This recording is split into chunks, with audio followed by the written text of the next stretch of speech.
What's up, guys? Welcome back to the channel, and starting it off with something kind of cool.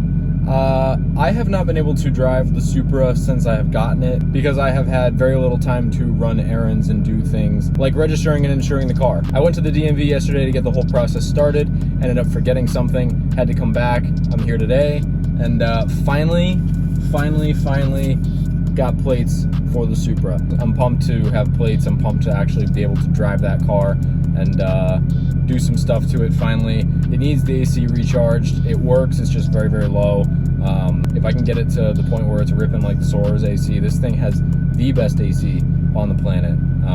Got my plates, I got a legal Supra, and I'm really pumped to drive it.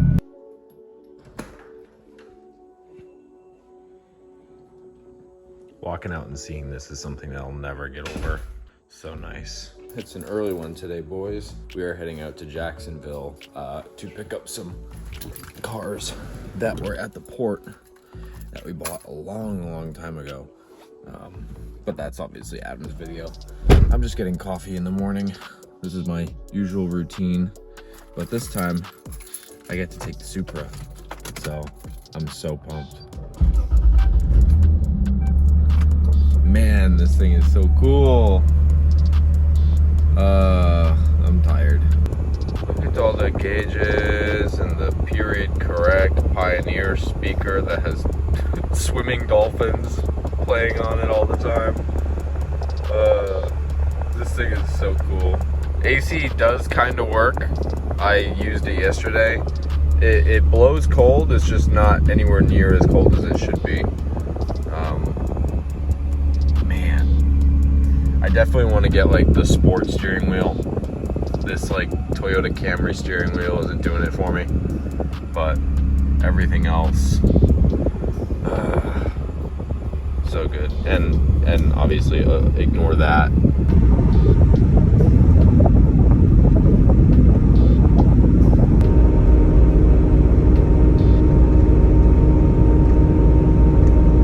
Just got back from the port, and that whole trip, that was a blast. But I'm now spending time packaging up all of the Low Cars High Standards t-shirts, all of the pre-orders. Finally got those in. There was a delay in production, so I apologize for the longer wait on those. But I am 99% done and shipped out with all of them. Very little left to do. Couple over there, but I wanted to announce something that I thought was really freaking cool. This year, 2021, is the official 5-year anniversary of Divine Media, and I think that is freaking cool, and it has grown to something way bigger than I could have ever expected. And I just want to thank all of you guys, and a lot of you guys wanted me to bring back the first ever design that I ever made, my first t-shirt years ago. I wanted to announce something that I think is really cool. This year, 2021, is the 5-year anniversary of Divine Media, and that is insane. It has turned into almost a brand now at this point than more of a media production company. The amount of support that you guys have been giving me over the past 5 years has been absolutely incredible, and I just wanted to thank all of you. And because of that, I wanted to release something that's really cool. A lot of you guys wanted me to bring back my first ever t-shirt design from years ago. It was literally just my logo on the side, and it was really clean, and I am deciding to bring it back, but with a little twist on it to commemorate the 5-year anniversary. And I'll put it on the screen now. It's a super clean tee. It will be dropping July 14th at 12 p.m. Eastern Standard Time. It'll be a pre-order, just like these Low Cars High Standards tees, but it will be produced and shipped out in a much quicker fashion just because it is a much simpler and cleaner design. It doesn't take that much time to make. So I'm very friggin' pumped on them. It's a very simple design that I'll probably end up wearing all the time. I just wanted to say thank you guys again. If you guys are interested in picking one of those up when July 14th comes, link is in description. They're not gonna be made again because it's an anniversary edition type design, and it'll be kind of cool to just have something that'll be produced once. Day 2 into this video. We're about to be leaving for Atlanta Motorsports Park over the weekend for the Drift HQ kind of 4th of July drift party, and that'll be really fun. But when we get back, there's a suspected hurricane that will be hitting Florida. It's potential. So we are gonna try and kind of batten down the hatches a little bit before we leave. The Supra's in the garage, so I think that'll be okay. But the Soarer and the LS400 need a spot inside, just like all of the other cars at the compound that need to be protected. So I think I'm going to rip this thing over to the Big Lift building, find a spot for the Soarer over there, make sure that it is all good. This would be my first potential hurricane experience. We've had nasty storms up north, but nothing like a hurricane. So I've always been really interested in storms and weather ever since I was like a little kid. I act like an old dad every single time a crazy thunderstorm happens out here, where it's like the typical, I'm standing outside with my hands on my hips and I'm just watching the storm. That's me every single time. But this one could be bad. So we just kind of want to take precautions. So yeah, we got a little bit of time, but let's just make sure everything is safe. All right, Soarer's in, she's safe. Thing needs a bath really bad, but hopefully being in here will keep her safe from the hurricane. So it feels like I haven't put this car on the channel in a very long time, and it's not really for any reason, but it's just been kind of chilling. But I got the jump pack because it's dead. We're gonna jump it and put it in storage as well. You guys remember this old girl? Obviously you do, but she's just been chilling back here. For being left under a carport for a month or so, it stayed relatively clean. This carport's really, really nice, and it protects it, but it wouldn't protect it under a hurricane. So this car has some weird parasitic draw somewhere with the electricals. I'm not sure what. The only things that I've done was the Starlight headliner and the LED taillights. So it has to be one of those two. I doubt it's the Starlight headliner because that plugs directly into the cigarette outlet. So I have a feeling it's something to do with the LED taillights and the way that those are ran, because I had to kind of tap into the fuse panel and stuff like that. But I'm gonna save that for a future thing and not really worry about that right now. I just wanna make sure I can get the car jumped. I have a few things that I wanna do to this car as well still. The interior is completely untouched. I'd love to start getting into the interior a little bit more. All right. I miss this car so much. All the cool things. I still have friggin' Century parts in the back of this thing. It really pains me that I didn't like follow through with the whole Century front end. I really still want to do it. I don't know. I'm just worried that I'm gonna screw something up. And it took forever to get that front end, so it's not like I could just get another one. And even though I purchased a Century in Japan, I feel like it would still be a really cool swap to do. So I don't know. And I just feel kind of bad that I've abandoned that idea. So who knows? All right, fast forward one day, we are at Atlanta Motorsports Park, and I felt like it would be cool to show you guys a behind the scenes of what goes down filming as media for events like this. I would say one of the biggest things for a track like this is to have some sort of transportation, which in my case is a cheap little scooter. But it gets the job done, it's light, and I can get places quick. This place is such a beautiful venue. All these cars, it's amazing. Yo! We're getting ready to head out. Got all my gear. Let's go have some fun. So, it's really nice to be out here in a place that has some elevation, especially for filming, because spots like this where I'm standing are able to happen.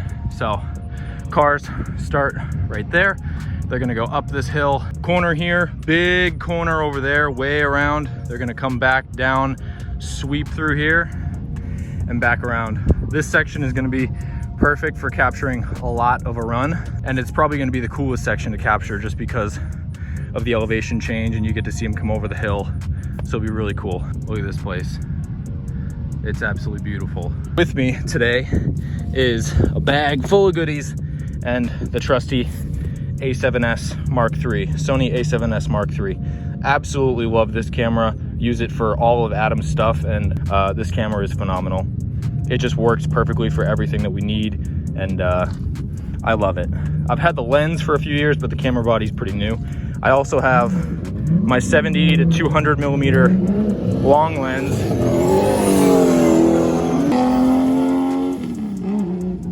which I may use, I may not for this scenario because the track is pretty close to me, but we shall see. I'm gonna get this stuff set up.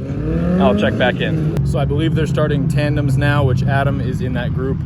So we should see him out here shortly. But for now, I'm gonna be running the 24-70, the G Master. This lens is perfect for where I'm at, and I can get the job done no problem. Normally I shoot 60 frames a second for everything because that's what people are normally used to seeing. But at a place like this, I can't not shoot in 24. It's just too gorgeous, and 24 frame footage is gonna look so pleasing here. So I gotta do it. I gotta shoot 24. It's gonna look so good. So I'm shooting 24 frames, 1-50 shutter speed. It's probably hard to see the screen, but I got a polarizer and an ND filter combo on the end of the lens. So no reflections in the windshield and no over or underexposed clips. So you can see Adam pulling up to the start up there now. So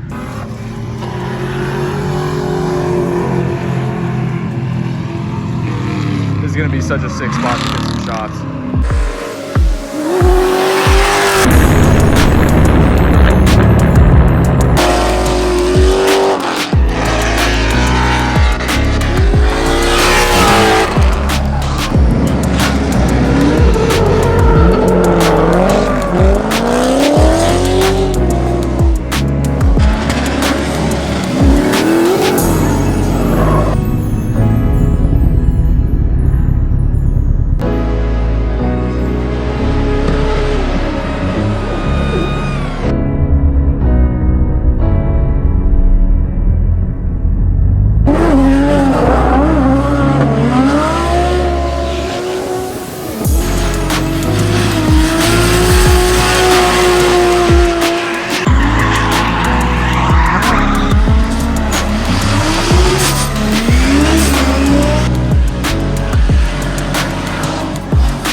You guys remember in my last video when I picked up the body kit for the Supra, the front bumper just arrived down here. So I'm going to the front gate to let UPS in, and we get to unbox my bumper.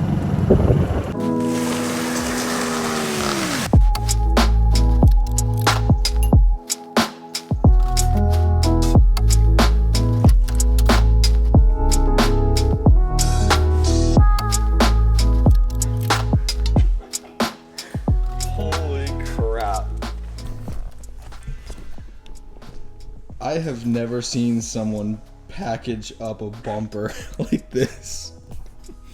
Look at the amount of bubble wrap they used. All of this is empty, by the way. This is literally just an empty void of bubble wrap. I called them before it got here and I was like, how'd the packaging go? They're like, it went great. Everything went great. I can see that it went great. Jesus Christ. All right, let me clean this mess up and just leave the bumper.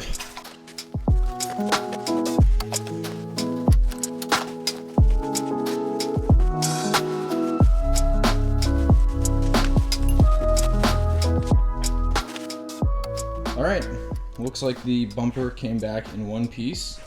The shipping guys did a pretty dang good job, so pumped on that. There is one tiny little defect that I've noticed right here. I don't know if that was already there or not, but I did take before photos, so maybe I could look at those and see if it was there. But either way, that's a very easy fix for any body guy, so not too concerned. I'm just pumped to have this here because now that means I have a full, genuine Shine Auto kit to get painted and put on the Supra. So this is gonna look so good. This is my favorite kit.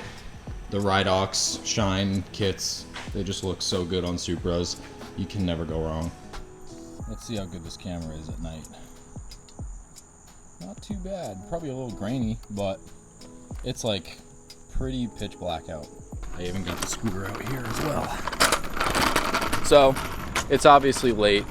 I hope you guys enjoyed this random nonsense video, traveling around, doing a whole lot of stuff, and some filming tips and tricks and things at Atlanta Motorsports Park. That was a lot of fun. But now I'm heading over to the big lift building where I put the LS400 before the supposed hurricane was to hit, which turned out to be absolute dud for us. We really didn't get that much rain at all, so I guess that's good, but the curious kid inside of me wanted to see a hurricane at the same time. So, but I gotta talk about the LS400 in here real quick.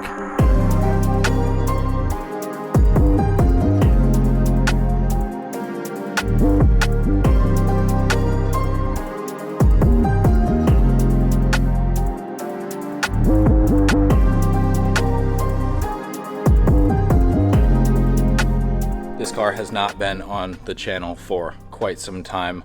Ever since I did the rear bumper on it, we planned to move into the compound, which then turned into a whole thing. And ever since, the car has just kind of been sitting here because I have easier cars to drive.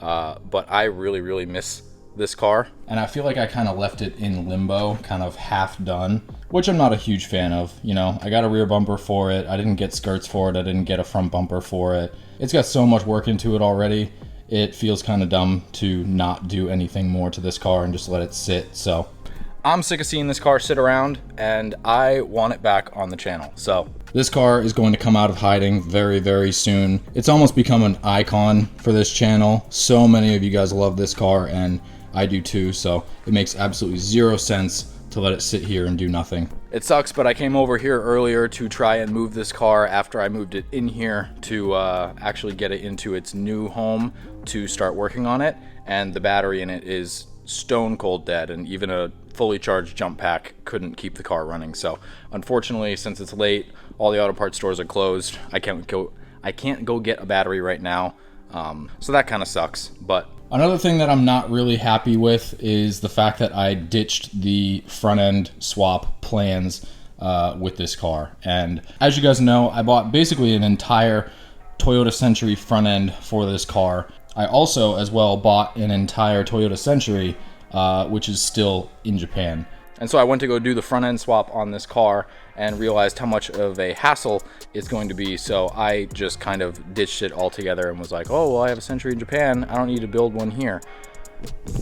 False. I think it is really dumb of me to not at least give it a solid attempt. I have the whole front end, it just sits. No one has Toyota Centuries in America, so no one needs a front end of that generation. So it makes absolutely zero sense for me to just give up and not try at all. So Toyota Century front end swap content is coming back. I'm going to give this a very solid attempt. I'm going to start the front end swap on this car officially.